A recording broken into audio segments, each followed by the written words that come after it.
Okay, so if you've ever found yourself, you know, really pulled into one of those amazing Korean historical dramas, maybe like Kingdom, the zombie series on Netflix, you've definitely seen them. Those really distinctive wide-brimmed hats. Almost every guy wears one. They look incredible, so elegant. And, well, they've definitely got people around the world asking questions. So, today, that's what we're diving into this really fascinating piece of cultural heritage. We're talking about the GAT, the traditional Korean hat. Our mission is to unpack the amazing craftsmanship behind it, dig into its history, its deep cultural meaning, and maybe even uncover a surprising link to the English word hat. Yeah, really. We've looked at university research, cultural heritage archives, whole range of stuff. It's definitely a journey into something that's, well, way more than just headwear. Absolutely.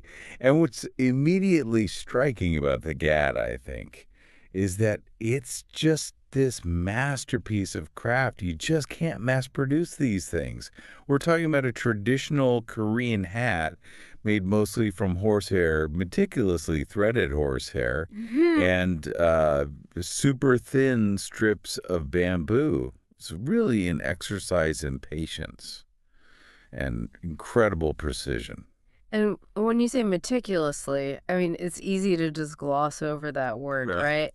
Can you give us a clearer picture what actually goes into making one hat? Beyond the materials, I mean. It sounds intense. Oh, it is. Absolutely. Um, just to start, the master craftsman has to boil bamboo. Then they have to cut it really precisely into threads like human hair. Imagine that. Then comes the weaving, shaping it all by hand. It's incredibly detailed work.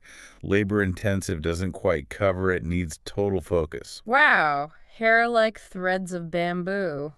And the time involved, you mentioned it takes about 5 months for just one hat. That's right, around 5 months. That's just astonishing. It's not just making something, it's like a living art form. And it turns out making them isn't casual at all. It's so specialized. I read that only government certified GAT masters are actually allowed to make them. Correct. The Korean government still regulates the certification. And production is mainly centered in Tongyeom, down on the southern coast, mostly for, special events or historical purposes these days. Right. So, given all that skill, that exclusivity, the cost makes more sense. A high quality real GAT can cost what? Somewhere between three and $10,000. Exactly. $3,000 to $10,000 is the typical range for a top quality piece.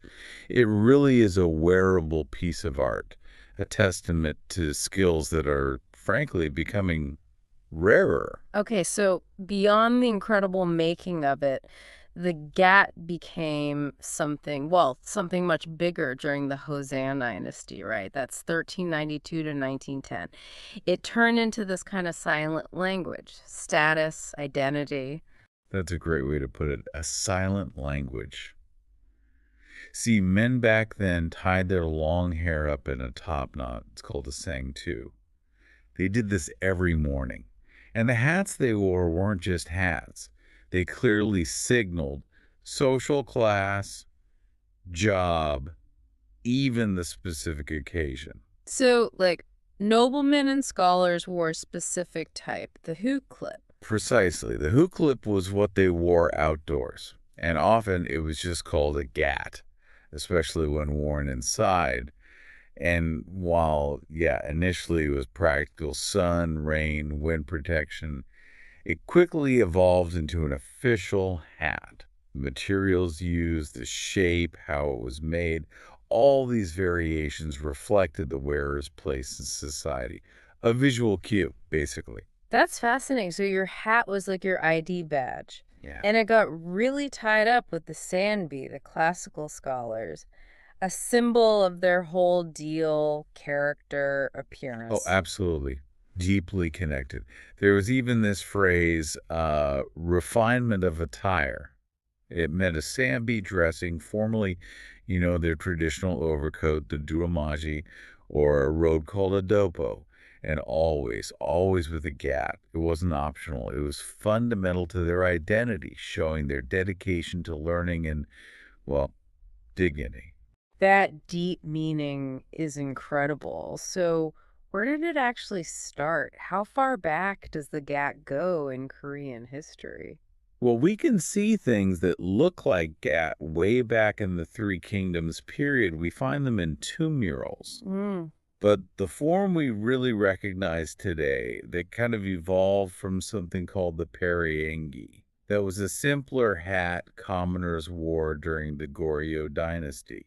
It got more stylized, more elegant in the Joseon era, but the roots might go back even further than that, further. How much further are we talking? potentially thousands of years. Mm, The origins of the Korean GAT, and especially the stuff that went with it, like ornaments for the sangtu top knot, the guanja buttons for the hat. These seem linked to the Hongshan culture. That's an mm, ancient civilization in Northeast Asia. mm. And what's really wild is how many artifacts dug up from Hongshan sites look almost exactly like things found in Korea. Mhm. Suggests a really old connection. Wow. Okay, so that top knot, the sangtu, it wasn't just about keeping hair tidy. Not at all. That pointed top knot, the Chusang-tu, it was unique to peoples in Northeast Asia. And for Koreans, it was a major ethnic symbol. It sort of signified descent from the sky, believe it or not. Imagine a hairstyle carrying that kind of meaning for millennia. It wasn't just fashion, it was living mythology, kept alive for thousands of years.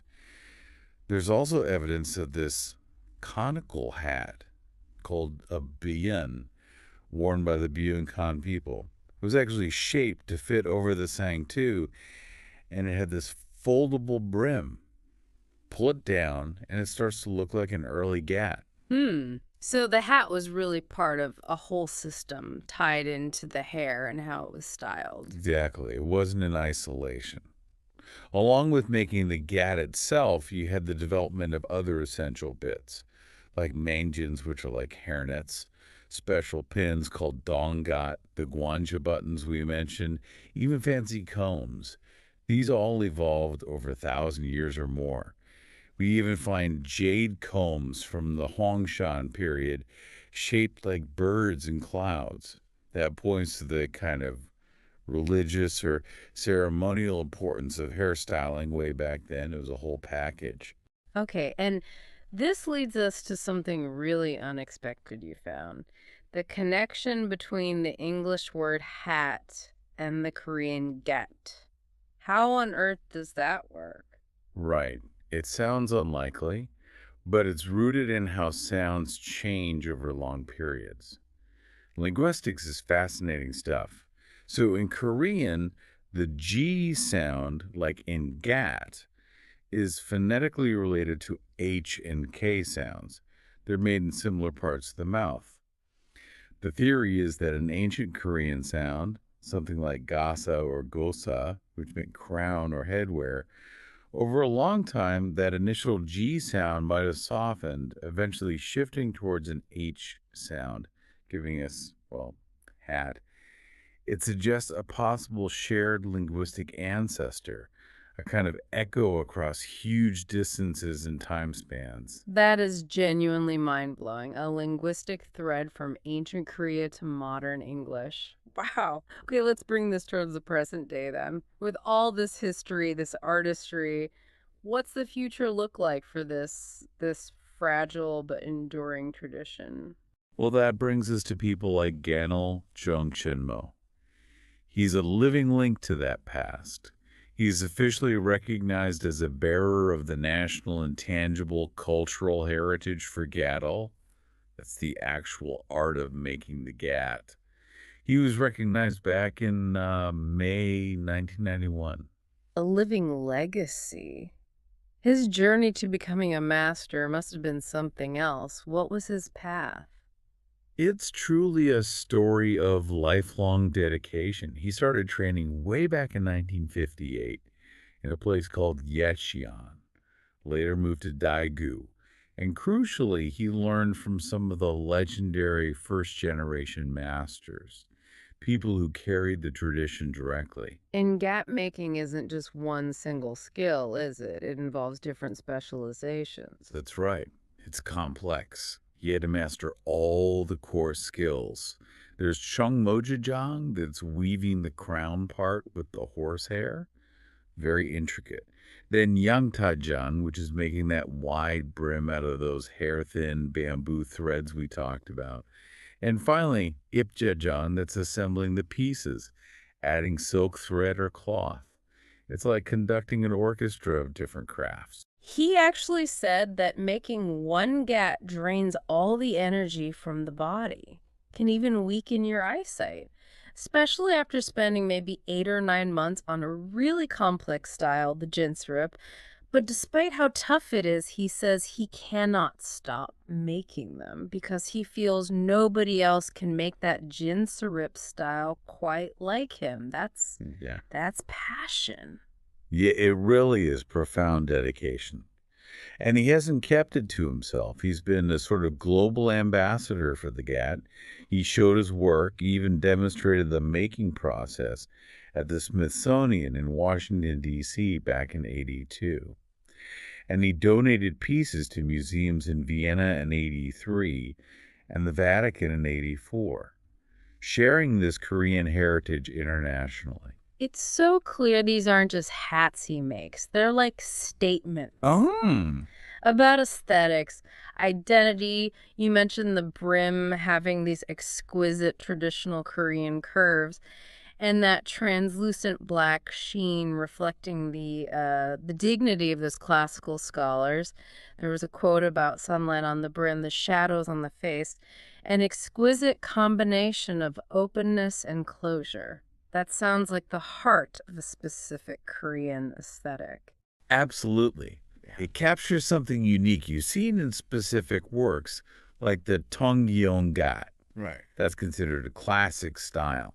It was even custom made for Daewongun, who was a powerful figure, and worn by people at Emperor Gojong's funeral.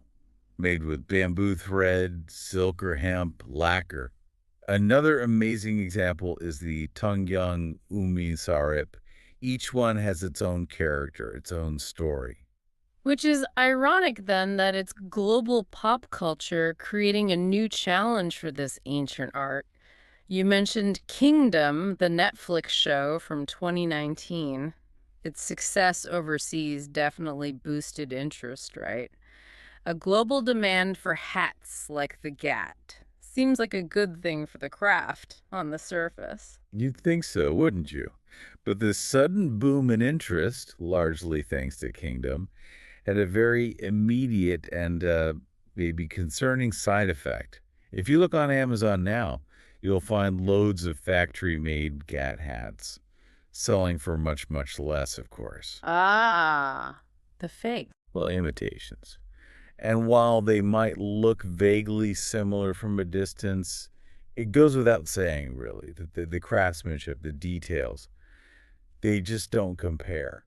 They lack the generations of knowledge, the specific techniques, the cultural weight that a master like Zhang Chunmo puts into his work. So it's not just about cheaper materials. It's losing the authenticity, devaluing the actual heritage. A huge gap between real artistry and just, mass production churning things out. Precisely.